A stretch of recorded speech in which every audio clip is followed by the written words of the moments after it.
So this year I was thinking, what could I talk about? And I thought, well, what about lists? Humans have loved lists since Moses. So I thought, maybe 10 commandments of making. I wanted to talk about 10 commandments of making.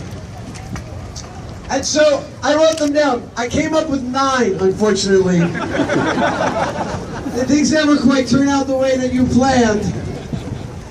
But in the end, on my way down, I came up with the 10th. So finally, I have a list of 10 solid things that I would have loved someone to tell me when I first started burning and cutting myself in order to have the things that I needed to have. The first rule of making, I will say, is make something. Anything. Cook, weld, carve, sculpt. Anything that you need to make. It's important that you make it. Humans do 2 things that make us unique from all other animals.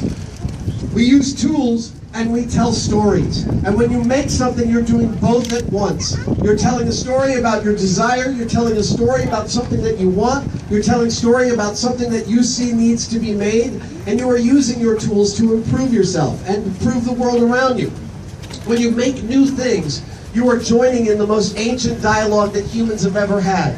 So, commandment the first, make something, make anything. It may feel like it's totally insignificant, but it's vital that you do it.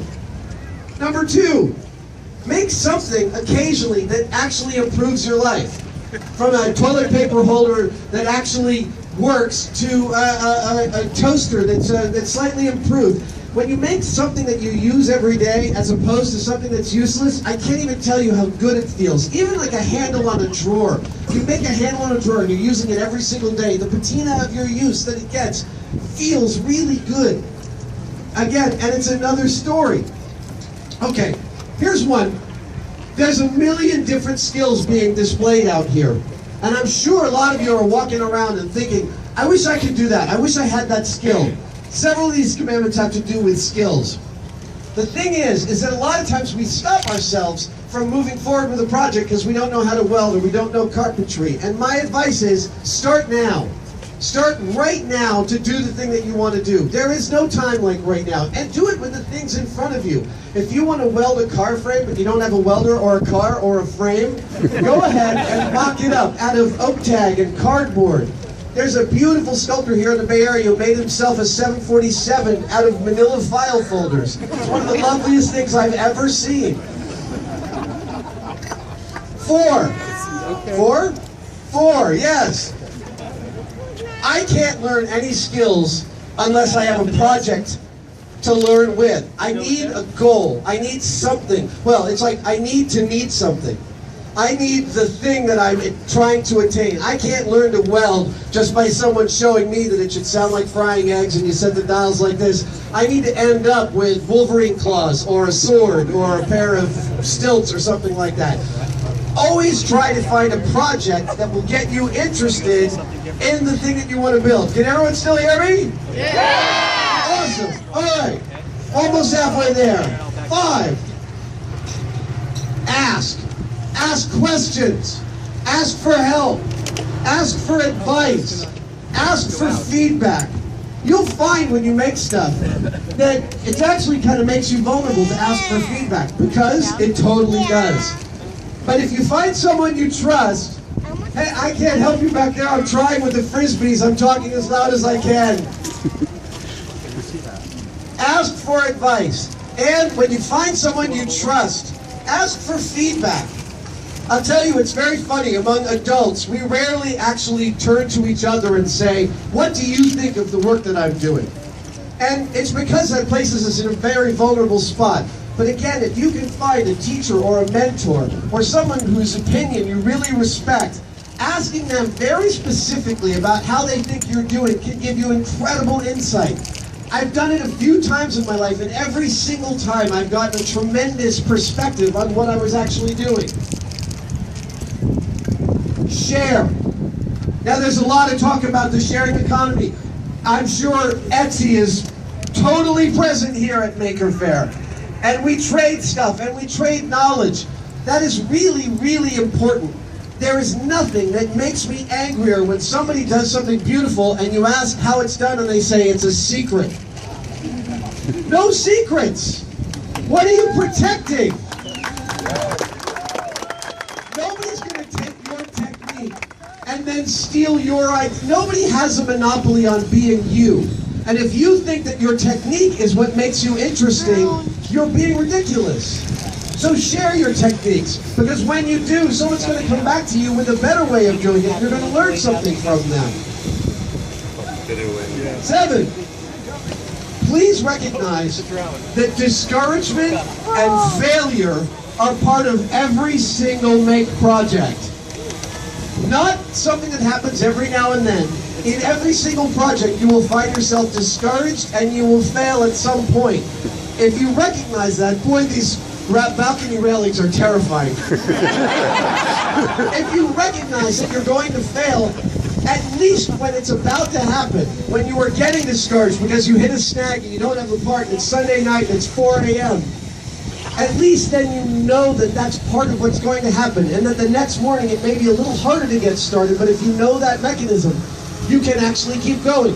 I personally, and I've said this many times before, whenever I'm making something, about 70% of the way in, I actually think I have no idea what I'm doing and I hate what I'm building.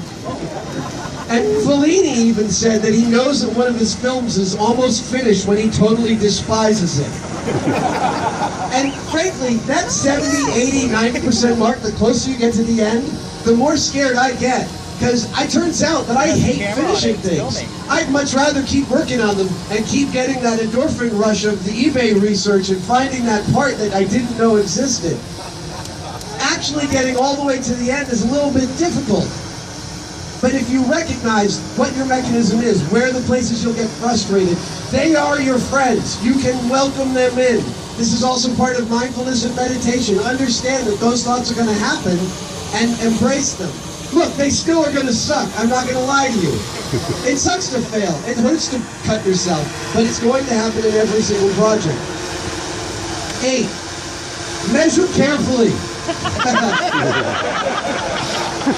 So, for those of you, okay, so I just want to point out, there's a drone here. These drones flying around are being operated by real professionals. They're doing safety tests here, so please do not worry about them. These guys are taking some great footage. This is the 3D guys, right? Chris Anderson's company. Measure carefully. So, for the younger builders in the audience, when you have two things that fit tightly together, that's called a close tolerance. When you have two things that fit loosely together, that is a loose tolerance. Knowing the prioritization, knowing when to use a tight tolerance and a loose tolerance is pretty much everything that separates the expert from the novice. I have messed up so many projects. Even 3 days ago, I screwed up a project because I tried to work with tolerances that were too tight. It's just, you have to know where you can be tight and where you can be loose. Measuring carefully is the way you do that. Number 9.